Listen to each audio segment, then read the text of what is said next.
कहानी की शुरुआत होती है वेस्टर्न ऑस्ट्रेलिया के एक सुनसान बेजान रेगिस्तान से और साल होता है 1897, जहां नजर आता है हनीफ, एक जवान लड़का जो अफगानिस्तान से आया होता है और वो एक कैमल राइडर होता है। अपने ऊंट के साथ वो दूर दूर तक सफर करता है और भारी सामान एक जगह से दूसरी जगह लेकर जाता है। ये काम आसान नहीं होता और ये सफर भी कभी खत्म होने वाला नहीं लगता। हनीफ वहाँ पर अकेला नहीं होता, उसके साथ उसका उस्ताद और सबसे करीबी साथी होता है जिसका नाम जुंडा है और वो एक सिख है, और उनके साथ उनका एक और लोकल दोस्त भी होता है। वो हनीफ को वहाँ की लैंग्वेज और रहने का तरीका समझाता है ताकि वो इस अनजान जगह में टिक सके। हनीफ हर दिन कुछ नया सीखने की कोशिश करता है, लेकिन अंदर ही अंदर वो इस कठिन जिंदगी से टूट चुका है। उसका एक ही मकसद होता है, वो बस इतना चाहता है कि एक दिन टिकट ले और वापस अपनों के पास पहुंच जाए। इसके बाद ये तीनों एक छोटी सी पानी वाली जगह पर रुकते हैं, थोड़ी देर के लिए चैन की सांस लेते हैं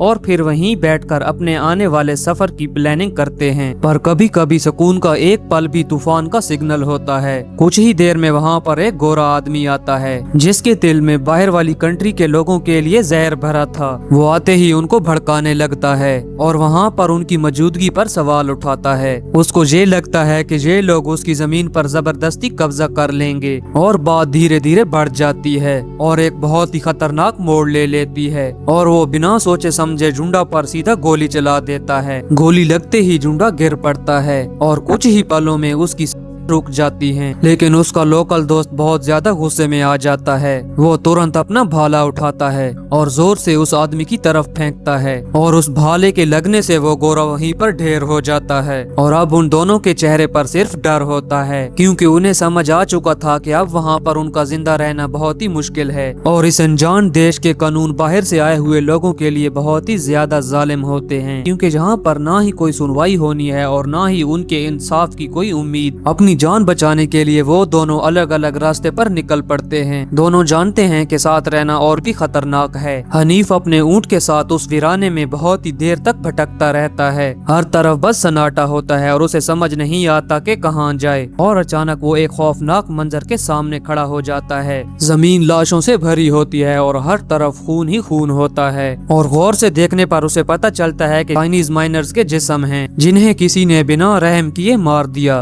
और इसी बीच हनीफ की नजर एक जिंदा बचे हुए आदमी पर पड़ती है जिसका नाम मेल होता है, जो उस वारदात के बाद भी जिंदा रह जाता है। मेल बुरी तरह जख्मी होता है। वो दर्द से कह रहा था कि मेरी हालत हर पल बिगड़ रही है, और सच ये था कि मेल एक चोर और दुश्मन किस्म का इंसान होता है और उसके पास एक ऐसी चीज होती है जो कहानी का रुख बदल सकती है। उस आदमी के पास सरकारी खजाने से चोरी किया गया बहुत सा खजाना होता है, 2 बड़े और भारी गोल्ड ब्लॉक जिन पर क्राउन की ऑफिशियल मोहर लगी होती है, और उसे बताता है कि मेरे पास जो गोल्ड है उसे सरकारी सील लगी हुई है और इसी वजह से वो उसे बेच नहीं सकता। मेल जानता है कि अगर इस सोने के साथ कोई पकड़ा गया तो पुलिस बिना देरी किए उसे मौत की सजा सुना देगी। लेकिन मेल को कैलगोरली टाउन के पास एक इलीगल चाइनीज फॉरेंस के बारे में पता होता है, जहाँ इस गोल्ड को पिघलाकर उसका निशान हमेशा के लिए खत्म किया जा सकता है। अब मेल उसे सीधा और साफ एक ऑफर देता है, अगर हनीफ उसे अपने ऊंट के साथ वहाँ तक पहुँचा दे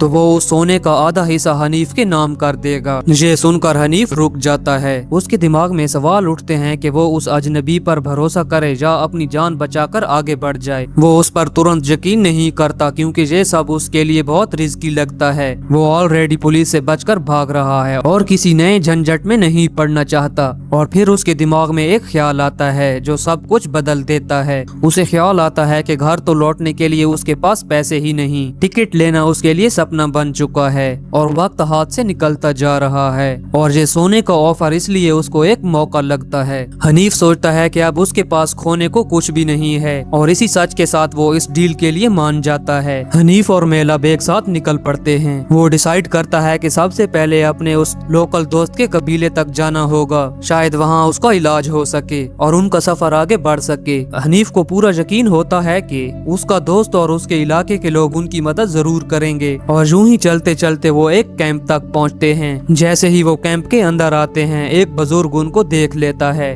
उसका नाम कुबैरी होता है और वो बहुत ही ज्यादा समझदार होता है। और वो जैसे ही उस सोने को देखता है, उसे अंदाजा हो जाता है। वो कहता है कि ये सोना गोरों का है और वो इसको किसी भी हालत पर नहीं छोड़ेंगे। उसे ये अंदाजा था कि ये सोना सिर्फ मुसीबत लेकर ही आ सकता है और उसके लोकल दोस्त के लिए ये बहुत ही मुश्किल होता है। वो हनीफ की हालत देखकर टूट जाता है, लेकिन अपने लीडर का हुक्म वो नहीं टाल सकता और इसलिए वो हनीफ को अलविदा कहकर जाने का कहता है। और हनीफ ये बात समझ चुका है कि इस सोने के साथ उसका कोई भी साथ नहीं देगा। और दूसरी तरफ उनकी पुलिस भी एक्टिव हो चुकी है। वहाँ पुलिस का लीडर चुराए हुए सोने और मेल को ढूंढने में लगा होता है। और वो पुलिस लीडर भी एक बहुत ही सख्त और खतरनाक आदमी होता है, जिसका सिर्फ एक ही मकसद होता है, किसी भी हाल में उस सोने को वापस हासिल करना। लीडर के साथ एक आदमी होता है जिसका नाम कार्टरोल होता है और साथ ही उसका एक जवान बेटा भी होता है। वो अपने बेटे को साथ इसलिए लाया था कि इस बेरहम दुनिया को वो भी समझ सके। और लीडर जानता है कि मेल जख्मी है और ज्यादा दूर तक नहीं भाग सकता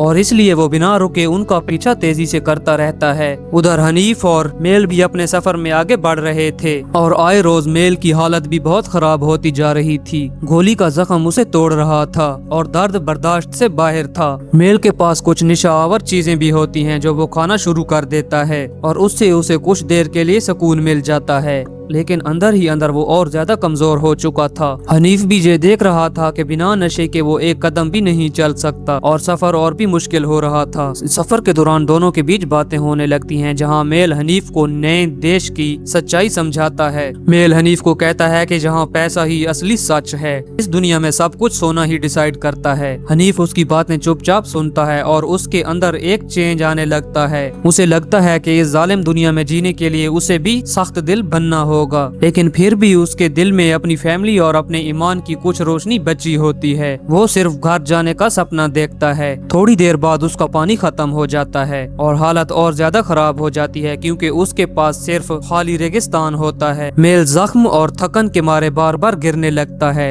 हनीफ उसे जोर देकर चिल्लाता है क्योंकि उसे डर होता है अगर मेल यहीं पर खत्म हो गया तो फॉरेंस तक जाने का रास्ता भी खत्म हो जाएगा। हनीफ सोचता है कि ये दुनिया कितनी जालिम है, हर तरफ सिर्फ बर्बादी और खून के निशान होते हैं और गोरे लोगों का रवैया और भी खौफनाक होता है। उसे एहसास होता है कि ये सोना कोई आम चीज नहीं है, ये एक ऐसा अजाब है जो इस पूरी जमीन को खा रहा है। दूसरी तरफ वो लीडर और उसकी पुलिस टीम लगातार पीछा कर रही थी। वो उनके निशानों का पीछा करते करते बहुत करीब आ रहे थे, बस कुछ ही फासला बचा होता है। रास्ते में लीडर को कुछ सबूत मिलते हैं जो उसकी सोच को कंफर्म कर देते हैं और ये जानकर वो अपनी टीम को और ज्यादा तेज कर देता है। लीडर जानता है कि ऊंट वालों का रिकॉर्ड होता है और उन्हें ट्रेस करना मुश्किल नहीं होता, इसलिए वो हंटिंग और एग्रेसिव बना देता है। लेकिन उसका बेटा सैम इस जालिम हंट को देखकर परेशान हो जाता है। लंबे मुश्किल सफर के बाद हनीफ और मेल फाइनली पहुंच जाते हैं कैल गोरली के पास, लीगल फॉरेंस के नजदीक। ये जगह असल में चाइनीज ऑपरेटर्स के हिडन सेटअप का एक हिस्सा होता है और यहीं से कहानी अपना सबसे बड़ा मोड़ लेने वाली है। ये लीगल फॉरेंस चाइनीज लीडर जिमी के कंट्रोल में होता है और सोने के हैवी ब्लॉक्स को सामने रख देते हैं ताकि उन्हें मिल्ट किया जा सके और उस पर लगा सरकारी निशान मिटा दिया जाए। जिमी और उसके लोग जैसे ही क्राउन का निशान देखते हैं, उनकी आंखों में लालच साफ नजर आने लगता है। वहाँ की चाइनीज वर्कर उस भट्टी को जलाते हैं। हनीफ और मेल भट्टी के पास खड़े होकर उस सोने को पिघलता जस्ट देख ही रहे थे। सोना धीरे धीरे तेज गर्मी की वजह से पिघल रहा था। हनीफ को कुछ आस लगती है कि अब उसके वापस जाने में कुछ ही देर बाकी है।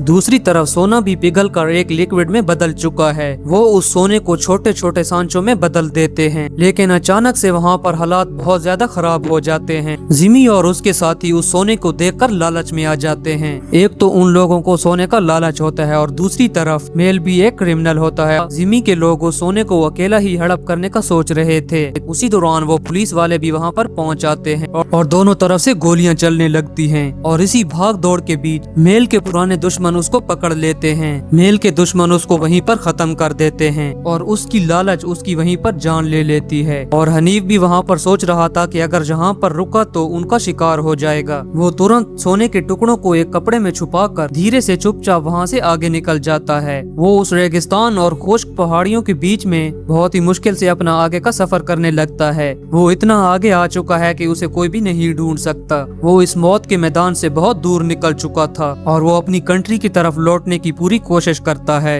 लालच शुरू में रास्ता लगता है, लेकिन आखिर में वही इंसान का सबसे बड़ा कैद खाना बन जाता है और इसी के साथ इस कहानी का एंड होता है।